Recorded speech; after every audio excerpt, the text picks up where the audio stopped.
Hi, everyone. Thank you for joining us. We're going to kick it off in just a minute or so. Let people join and we'll get going. Feel free to chat in where you're joining us from. Happy Thursday, everybody.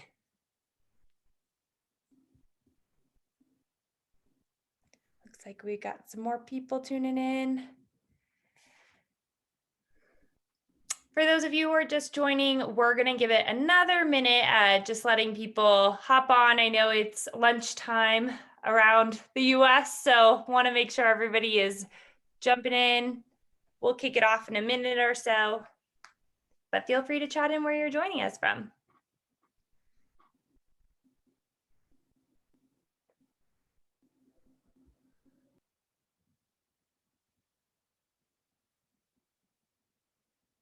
Alrighty, we're gonna get going. Hi everyone, I am Kelsey. I am from Daxco. We're so excited you're here joining us for our Learn from the Pros webinar this April. We have some awesome panelists here today that are gonna chat through ways that they are decreasing inefficiencies around management and increasing revenue sourced from programs, and really what they're doing with Playerspace to prepare for the fall. Before we jump in, I do want to make note that all of our participants have been muted just to cut down on background noise, but we do want this to be super engaging. So feel free to chat in questions, your thoughts. We will have time at the end for additional Q&A. But with that, I am going to hand it over to Chris to intro himself and our panelists today. And again, thank you guys for joining us. We're so excited that you're here. Yeah, thanks, Kelsey. So for those of y'all that don't know, my name's Chris Capone. I am the Director of Sales for Playerspace. And we joined the Daxco family about almost a year and a half ago now, in January 2020. I'm really excited about that, and really excited to talk about fall programs today with our two panelists, and preparing for fall programs and ways in which they use Playerspace to do that. So we've got with us today, we have Morgan Rickert from the YMCA of Metro Fort Worth. And we also have Caitlin Wampler from the YMCA of Greater Richmond. Thank you both for joining today. I know it's tough to find time, so we really appreciate it. So with that, I think we're ready to kind of just dive in. For those that are on the call, if you have any colleagues or folks that weren't able to join today, like, the webcast will be recorded. So we'll definitely distribute that and post it afterwards. So don't worry about that. And really, we'll just kind of keep it pretty informal here. That's how we are at Playerspace, kind of just keep it conversational today with our two panelists. So, so Morgan and Caitlin, I think it would be fair to say that a lot happened in the last year in the world. And so, given that we all know, especially in your roles, how important, sports programs, after-school programs, childcare programs are to provide y'all with a thread to connect with your community. Can you share with us kind of how y'all pivoted to face the challenges, in 2020 as they arose, obviously, because so much happened last year, like, what did that look like at your Wise? Absolutely. So I can go and start off in Texas. So when we were shut down our association for about a month and a half. And during that time and through the summer, we couldn't do a lot, but we were able to partner with a few different organizations and start doing food drives. Kids that were out of school and not getting their lunches or their normal meals. So we do, 2 days worth of meals, 3 days worth of meals, and do food pickups at most of our YMCA sites.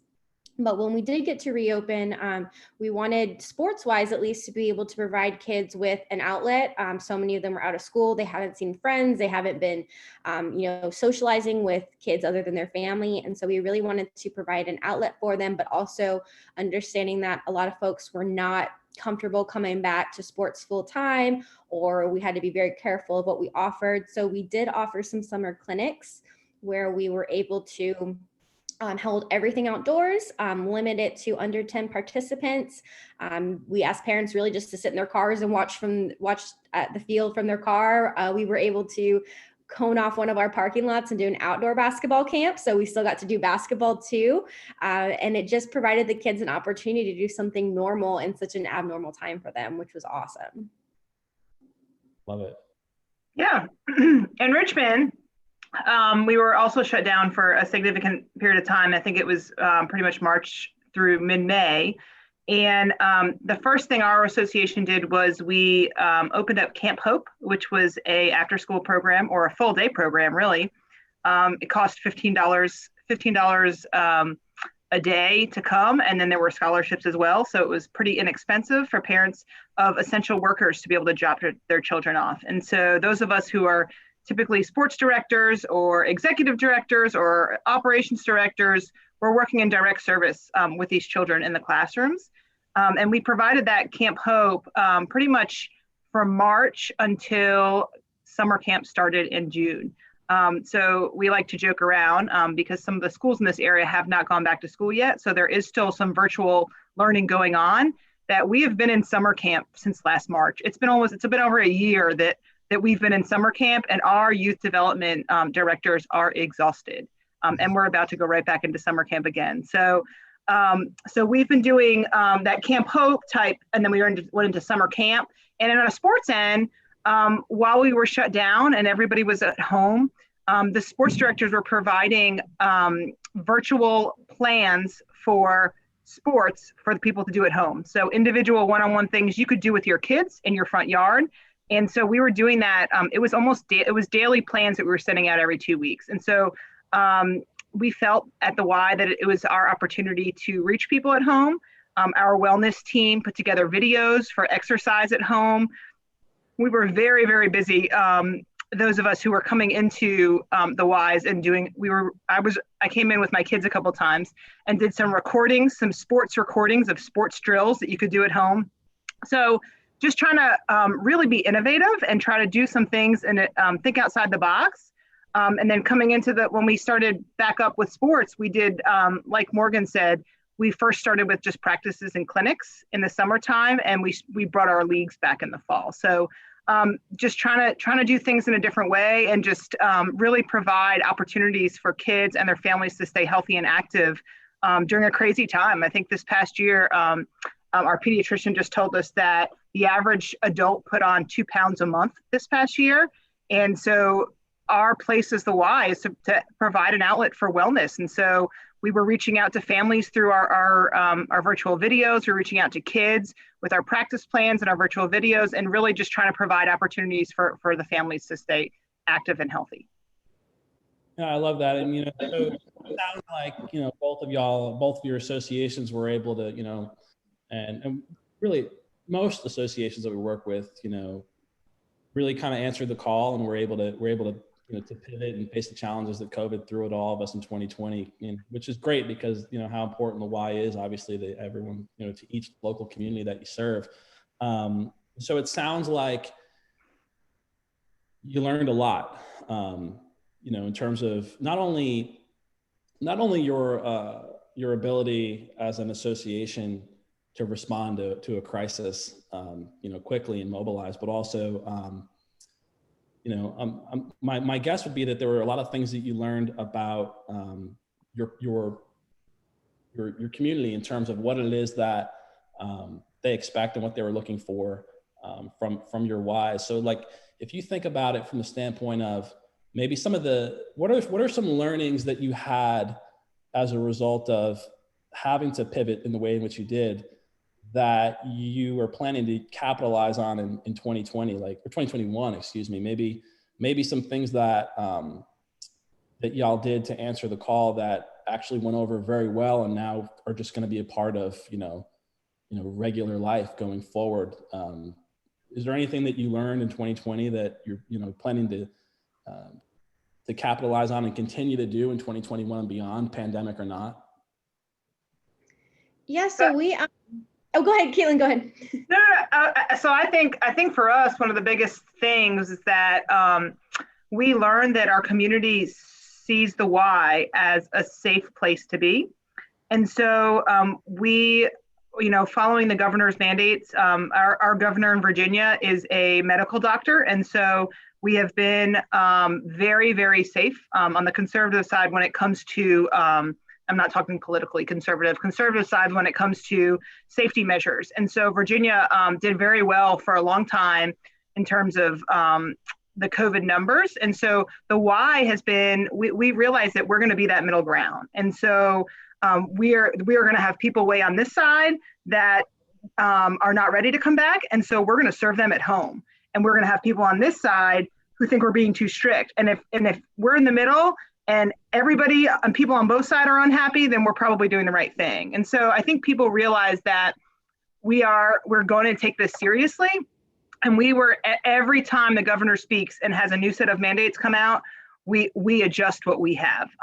There's an adjustment nonstop. It's like people could ask me right now, what are you going to do this summer? Well, here's what we're doing now, but 2 months from now, it could be 100% different. Like, we don't know. And so I think just being able to pivot and being able to be flexible, that word pivot that you use, we use that. I can't tell you how many times that was thrown around this past year. So it's just being able to be flexible and adjust things. And I mean, from this winter, our basketball entrance was a different entrance than the rest of our members. We tried to keep our basketball folks separate from the rest of our members so that we could minimize the potential spread if somebody happened to have COVID. There's just so many protocols that we put into place and that we had to enforce. But I think that because of that, our community saw us as a safe place to be. And that is part of the reason I think that people are starting to come back a lot faster, because the Y is a safe place to be. Yeah, absolutely. And I'll say something as Caitlin. We're trying to make sure that when people come back to our leagues, that they see it as a safe place to play, because a lot of the folks that were coming back, some of the kids, when they started playing again, they weren't in school still. So we wanted to make sure that they were making a choice to play in our league and that we were keeping it as safe as possible. One of the things that we did that we will continue to do is we limited our team sizes. So when we first returned in the fall, we had soccer only, and we were doing strict 5-on-5. So that way we'd have no more than 10 kids on a field. We kind of increased that a little bit in the spring, but prior we were having, in the older divisions, almost you could have 18 kids on a team if you wanted, where when you're playing 9v9, 10v10, the kids aren't getting as much playing time. And so now the max that we have is 12. And I don't see us ever going above 14 now, because the kids are getting so much more playing time. The coaches aren't having to wrangle, almost 20 kids on a field. And it's just created just a more productive environment in practices and games. Yeah, so I mean, so it's interesting you say that, because I'm hearing that like similar things from other associations across the country, particularly regarding their sports programs. In terms of things that they've had to do as a result of the pandemic that have actually resulted in a lot of positive, like Morgan, like what you just said. So actually kids getting more playing time is a good thing, in every which way possible. So can I expand upon one thing? One thing that we did, so for our winter basketball, any of our indoor sports, we had to limit the total number of spectators that we had. And so only one parent could come in per child. We live streamed every game. And we had grandparents from across the country emailing us and sending us letters and saying, thank you so much. I've never been able to see my grandkids play. This is so amazing. And we've talked about, like, in the future, this is really cool to be able to provide this for people. Was it a pain in the butt for us? Absolutely. But I think that we found these practices that people really like and we'll keep in place. Yeah, so it's and that's what I was going for, or where I was taking it, right? Is like there are a lot of processes that had to be implemented in 2020. As a really as a requirement, as a necessity to respond to the pandemic and, different executive orders and things like that. But the cool thing is, what I hear y'all both describing is, in that process, you actually made your organizations more efficient in a lot of ways. In addition to obviously making them safer and providing a environment for youth development to take place. If you can do that and at the same time be more efficient as an organization, it's all the better. And it sounds like that's kind of what happened, based on what I'm hearing from you. So to maybe take that a step further, because a lot of the things that we've talked about with regards to, what you learned in 2020 and how you've kind of, y'all have each respectively, your association's taken that into 2021. A lot of those processes and those learnings that you had are really around, even things just like, controlling the crowds in your gym, or limiting your team size, right? So that kids can play more, which is all great. What about, because we're a software company, this is a shameless plug now. So everyone here knows Playerspace. Most of the panelists or the attendees on the call today have Playerspace for managing their sports programs, if nothing else. Can either of you talk to any sort of tips and tricks that you've learned, or ways in which you've used Playerspace or were able to use Playerspace last year going into this year that have made it kind of easier for y'all to have success and streamline some of those efficiencies that we've talked about? Yeah, absolutely. So one huge thing that Playerspace has helped with is our marketing and getting the word out about our seasons. So since Fort Worth has been a part of Playerspace since, I believe it was fall 2019, all of our seasons are archived. So we couldn't go out to schools right now to drop off flyers like we normally do. We weren't getting our big signs because they were a little too expensive right now. And so I was trying to figure out a way to get word out to all of our previous participants, or about our fall leagues, about our spring leagues. And so one thing that's been really helpful is going in and creating association lists. And so I can put in every single one of our archive seasons since we started, or I can put in all of the baseball seasons, all the volleyball seasons, and send out an email and a text to over 7,000 people at one time that says, hey, registration ends on Sunday. Don't forget, here's the link. And that's it. Boom. And as every time I do that, I'll do that maybe 2 to 3 times in a registration period for a sport. I see a huge spike in registration numbers for about 4 to 5 days afterwards. It'll be going like this, and then go all the way up, and then keep going. So that's been a huge tool for us. Another thing that has helped a lot with communication and with people that sign up for the leagues are the messaging templates. So once I create rosters, I'll send out the Playerspace already has in there a parent message template, a parent welcome letter, and I'll add to that and put in a program specific information email. So in this email, they get everything regarding the program. They'll get links to our virtual meetings, our rules, everything they need to know. Then they'll get their Playerspace welcome letter with the links, and I send it out to everybody. But I save that message as my own template. And then every day when I put new kids on rosters, I just send it out to the new participants every day, and it takes a minute to do. So instead of copying and pasting emails like I normally did, and hey, welcome to the program, I just send this out. It takes no time at all for me to do it for 5 different branches. So that's been incredibly helpful, and it's made sure that people get information as quickly as they can. Love it.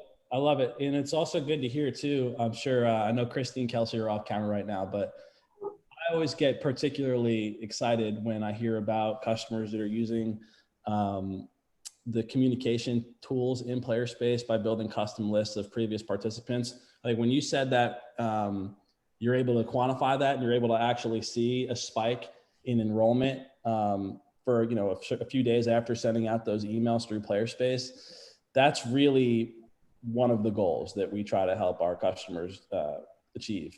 So I love to see that. I know anybody with a marketing mindset loves to hear that, loves to see those testimonials. So that's awesome.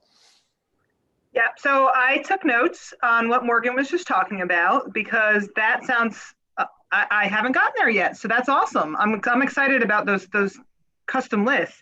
One of the big things for us, we love the templates as well. The templates are great because as I oversee sports from an association perspective, we have 13 YMCAs in Richmond that run sports. And so for me to be able to go in and create a template that other people can see, it helps with streamlining the communication and making sure that a program at one branch looks similar to a program at another branch, and that we have consistency across the programs. In addition, one of my favorite functions is the manage document function. I love, I talked about our virtual practice plans that we did. One of the things that we've brought with us from the pandemic is we provide our coaches with practice plans now each week. And so, they're volunteer coaches. Some of them have never played soccer before. They're just parents that want to help out. And so every week I have thousands and thousands of practice plans now from being home for 2.5 months or whatever. And we give them a practice plan, like, okay, here's your week 1 practice plan for soccer. And we do it by age group. So each age group is different, catering towards the skill level. But being able to upload those and into the manage document function, I love it. It makes the email look so crisp. Instead of just standing at the field and handing out practice plans to folks, it gives us that opportunity to present everything to them. They can look it over before they come. They can bring it on their phone if they want to. It's really been a super helpful function for us. And then we also have our return to play, which is a COVID safety protocols that change each season and probably change midway through the season too, depending on what's going on with the governor, that we're able to just link in there, and it looks super crisp and it looks really good. That communication function is huge for us. I love all the images you can put in as well. So a lot of times for a flyer for like a future season. So right now we're advertising for summer sports. I'll make a PDF into a JPEG and then put that into my email body. It's at the bottom of the email to advertise what's coming up. So being able to utilize that function of Playerspace is huge for us. The cool thing with that, Caitlin, if I've seen Wise do this too, so they'll do exactly like you just said. They'll use the enhanced messaging tools that we have, where you can maybe insert like what looks like a flyer to advertise the program, but you can actually link that too. So you can link that directly to, if they click it, it can go directly to Dashco operations and capture the registration. And the neat thing about that is if configured properly too, you can even kind of track how effective those messages are, because one of the things about the messaging system that we have is that we can track clicks, right? So you can actually tell if not only if somebody's opening the email, but if you wanted to track a click through, for example, you could. Or if you're not doing that now, it's something that you could do going forward. So it's always good to. I was assuming that y'all would both speak to the communication aspects of Playerspace for sure, just given the fact that I guess even more so now that everyone is kind of working separately. Looks like Morgan, you're home. I know Caitlin's probably in the center today, but being able to communicate effectively and efficiently during a pandemic. Not every Y is as equipped to do that if they don't have a system like Playerspace, when that happens. So that's great to hear. In fact, in light of that, Morgan, you spoke about it a little bit when you talked about how you use custom lists in Playerspace to kind of drive communication to drive enrollment.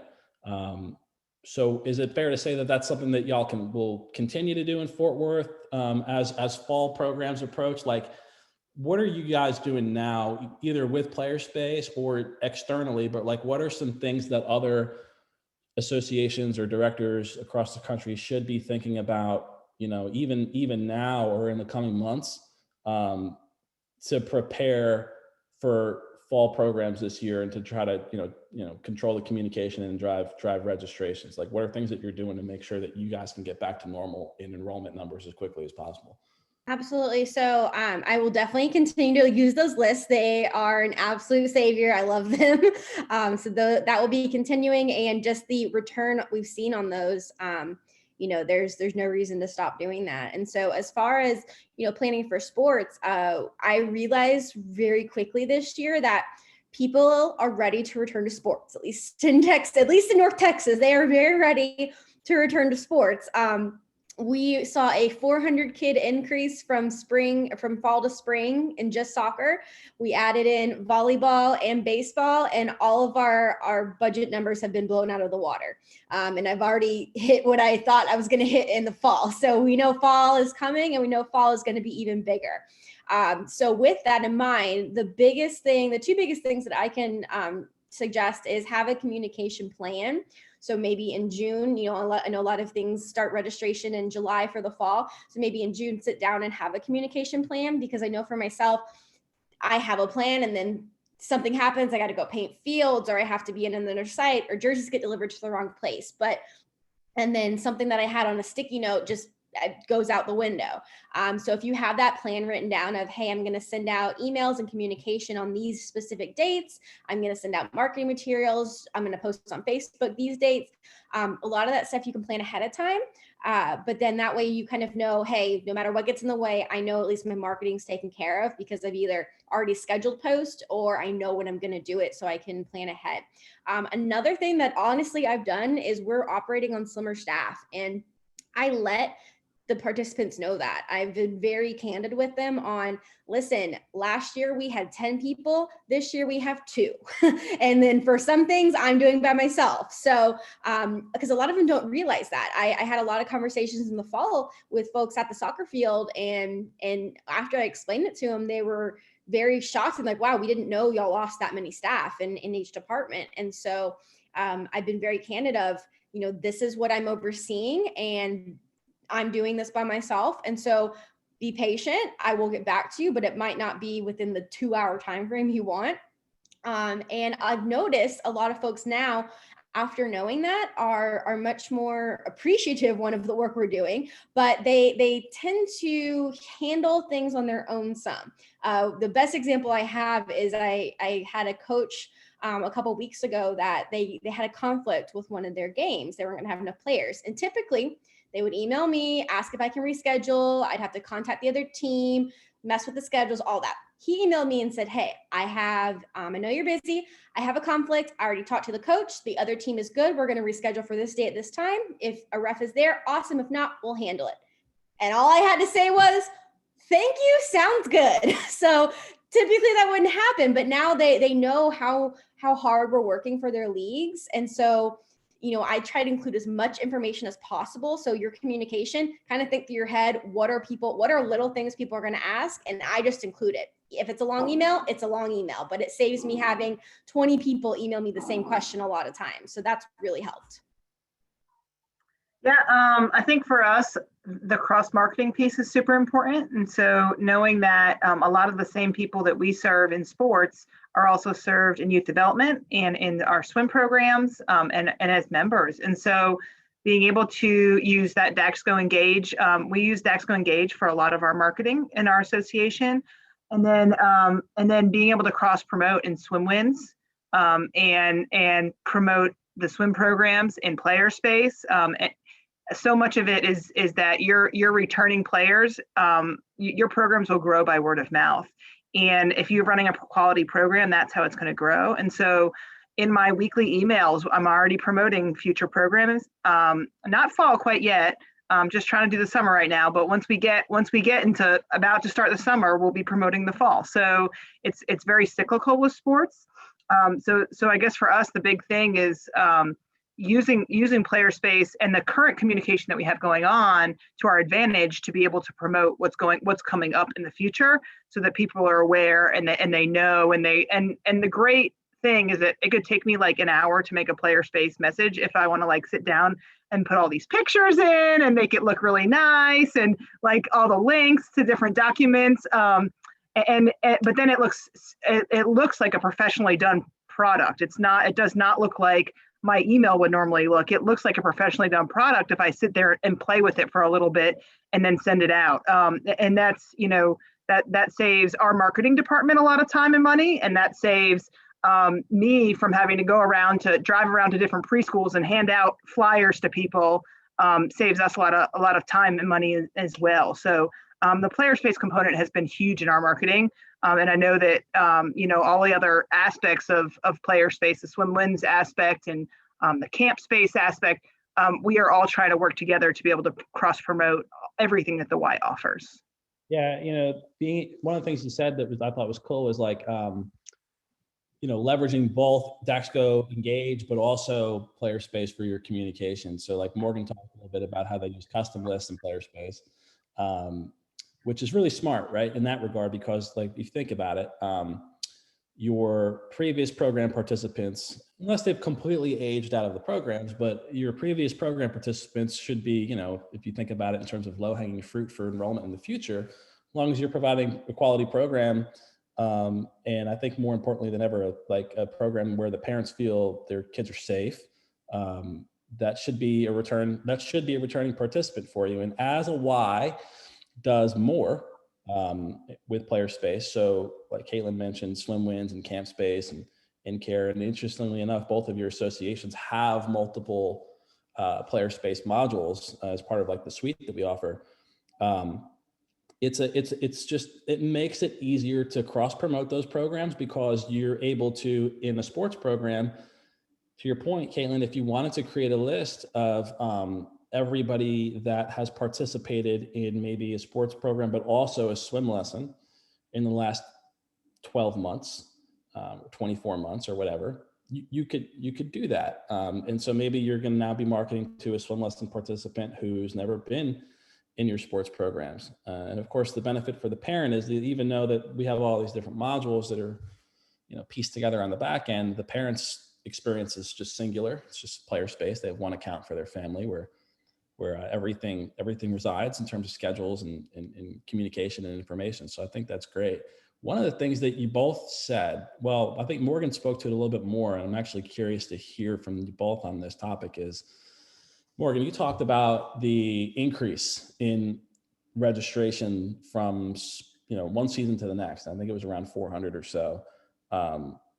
I have a theory on YMCA sports programs in particular, and how I envision those programs rebounding in terms of an enrollment, from an enrollment standpoint. But I'm curious to hear y'all's thoughts on,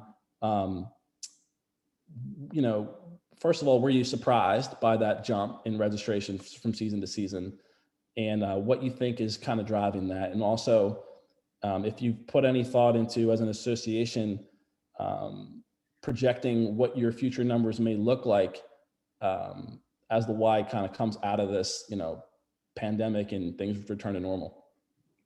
Yeah, we at Richmond this spring, we far exceeded the budgeted numbers that we thought we would. And it was crazy because we got, the bulk of our spring registration 3 weeks prior to the start of the season, which as a sports director, is like the biggest headache in the world, because you're trying to form teams and then people keep coming in and then they request other people and then you're just reforming teams over and over again. So it's a little bit of a scramble, but our association's at 87% of what we were in the spring of 2019, which is almost back to normal, which is amazing. Our basketball numbers in the winter were about half, which we expected because it's an indoor sport. And in the fall, we were at about 40% of what we were in 2019. So it has come back. I think for us as an association, sports is coming back first. So sports, because of the outside aspect, I believe, sports is coming back first. We think membership is following sports. So I think swim programs will follow. But I do think we're starting to see more people come back member-wise, and we're capitalizing on that, right? Like we've got sports people held captive every Saturday now out at the fields. Our membership teams are doing a good job of driving those members, trying to drive membership numbers from the people that we have held captive now. So I really think that this is, for us, like, we were super surprised at how quickly it came back, because I think we thought, okay, by summer we'll be back to somewhat normal, and definitely by fall. But we were surprised that the spring had such a huge increase. I have some branches in our association right now that their numbers are higher than they were in 2019. Yeah. Which is like, it's huge. That's crazy. And I think people are just sick of not being active. I think they're sick of, there's mask fatigue. I think everybody has mask fatigue right now. I think people are sick of being home. Our state still does have a spectator mask mandate. So spectators have to wear masks at the field outside. But I think people are just happy to be healthy and active. And I think this is the first thing that a lot of our participants are doing outside of COVID. I think this is their first thing back in a year. And so for them, like, this is huge. This is a huge first step. It's huge for our association, because how do we reel them in and get them to be a part of everything else? So what an opportunity to capitalize on that too, from a membership standpoint, right? I mean, every association is different in terms of the percentage of program participants that are also members. And like I said, from an opportunity standpoint, if you're right, which I believe you are, which is, this is really the first thing that they've done, so to speak, that would appear, that would feel like normal, especially for the kids, right? They're finally back in programs. Again, if the Y is in a position to respond, which I know that both of your associations are, and to provide that quality program and a program that makes them feel safe, I think, tying that into membership is a really great opportunity. And for us, I 100% did not expect the number increase in the spring. I even talked to my supervisor, and she's like, we wouldn't have allowed you to budget that number. Like, it was that much that, we've already exceeded our fall numbers. And I think we're going to continue to grow. And I think, we were very close to pre-COVID numbers in our soccer leagues for some of our bigger locations. And so I think by the fall, we're going to be, if not there, we're going to be right on the edge of it. I've seen the same thing. Sports has been coming back very quickly. Our aquatics programs, all of our swim lessons are getting sold out very quickly and exceeding their budget. So that way they have to add in more swim lessons. And then just recently, our membership is now, we're exceeding our membership units, our goals. And that's awesome to see, especially, Texas reopened a lot in March. And so we still had to manage a lot of our safety protocols, but we're seeing we're not seeing any signs of slowing down, honestly. So, which is, it's great. And it's really great to see folks coming back. I've had conversations with some parents that baseball that we're having next month is their first thing returning. So they've been asking, what precautions are we taking? How's the league looking? All that. But so they've really been out of it for a year and more, which is good to see. I think that, I think it's a combination of things, or at least I said I had a theory, and you all folks both spoken to it, which was, it's a combo of things, right? There's definitely an element of fatigue. Parents are just itching at the first opportunity to get the kids back out of the house and doing things, getting them back into a routine, and, getting them outside and all the things that, that go along with that. And then also what we see happening, and I'm assuming that this is happening in your area as well. So not only is there that fatigue, but when you combine that with the fact that, okay, there were, like, 2020 was tough from even just from a business standpoint for every business in the United States.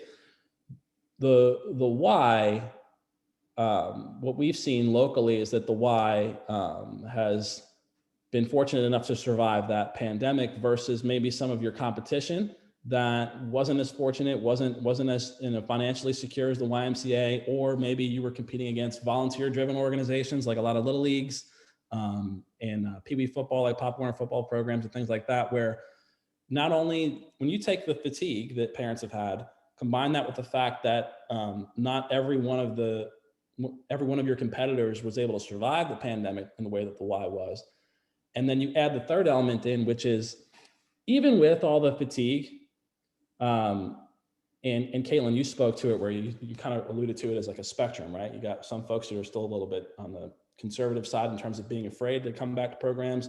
Some are itching to get back. So when you take those two things and combine the third element, which is, okay, I want my kids to go back to youth programs. I understand and recognize the importance of that for them to do that. But I, as a parent, still am a little bit nervous about that. So they look at, I think that y'all's communities and the marketplace at large is going to view the YMCA as the organization to provide the best of both worlds, which is it's a professionally staffed organization. They are able to enforce protocols regarding COVID-19. They can enforce that and provide us, a safe place for our kids to participate. And if you combine that with quality programming, I'm not surprised that your numbers are rebounding as quickly as they are. We're seeing, we're seeing numbers in parts of Ohio, in particular in Florida, where the registration numbers are in excess of 2019 at the same time frame. So I think it's great. I think that sports is, to your point, is rebounding the fastest, and we're just really, really excited to see the trend continue throughout the rest of the year. Yeah, I think to speak to youth development, we've seen that as a need all year long. So that's for us in our association. We've had certain areas, we have multiple counties in the area, and certain counties did not go back to school. And so the Y took that place, and the Y provided, we call them student success centers, for the kids to go and be able to virtually school for families that need that, and the parents are working. So we have provided those full day virtual student success centers, and then we're still providing after school care, and we provided Camp Hope, and we're about to hit summer camp. So our youth development area and our child care is there as well. Like we're that has been very prominent in this area, is that the Y is the only thing providing that, the only place that provides this. And I think that I think it's helped us, because I think that people know we're doing everything in a safe manner. Yeah, I think that definitely factors into it.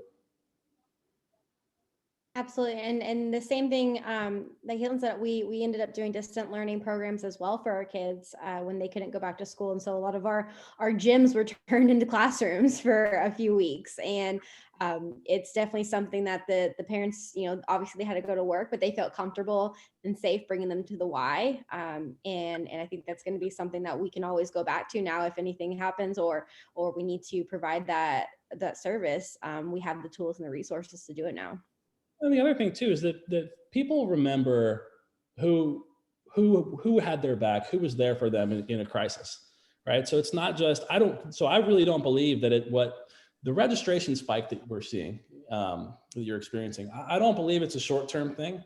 I think that's a long-term thing that'll be sustainable for the YMCA, because again, people remember who was there for them in a time of need. And, the Y has been able collectively as a movement, for the most part across the country, has been able to, answer the call and provide that for your community. So I just think it's great, and I'm really excited for this year.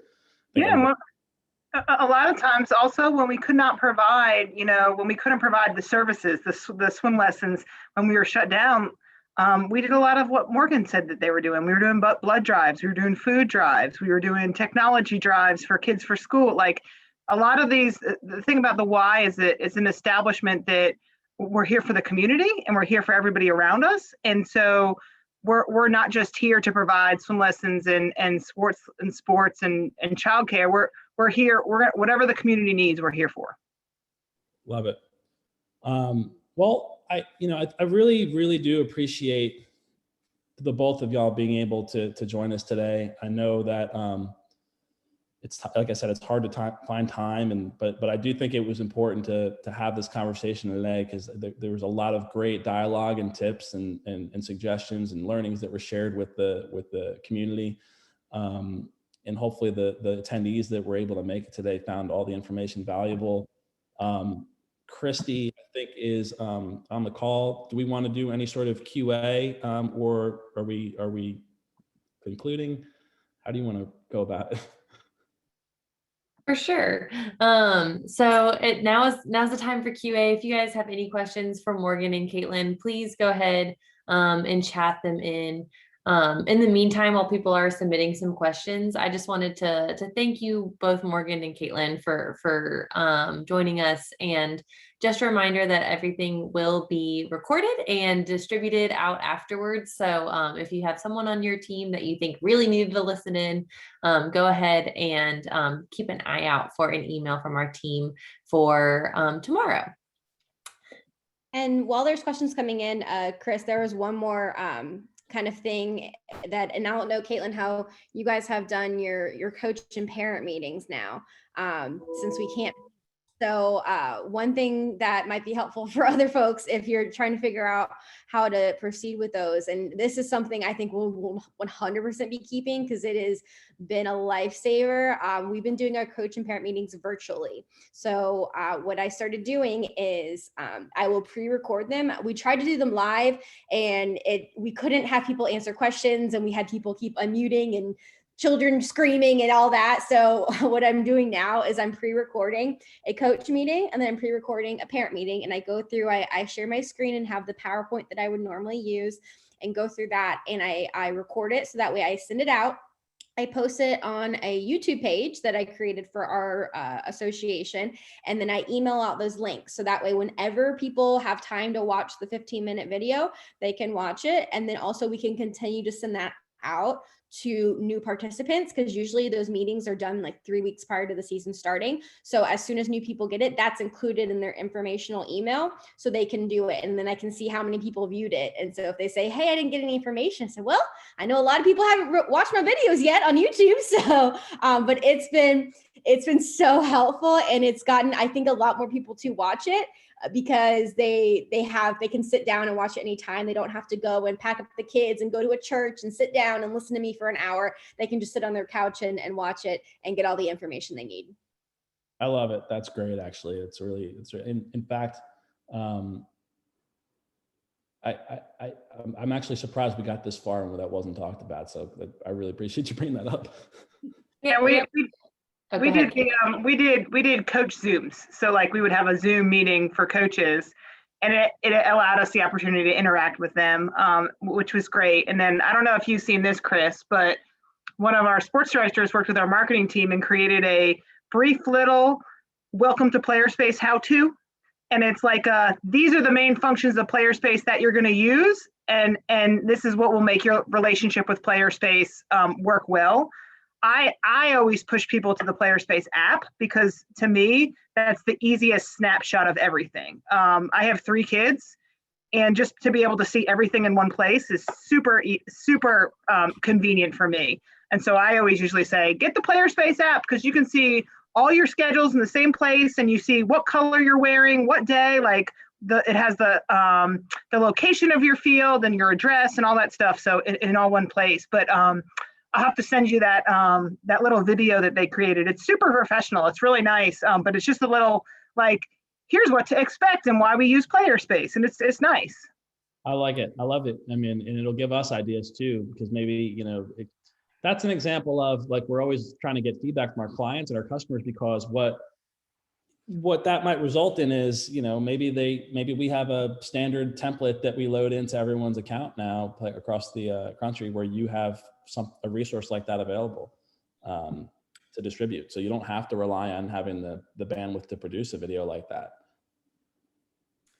Yeah, so we have one question around parent engagement. Can you talk a little bit how you use Playerspace to keep your parents engaged in your programs and committed to coming back?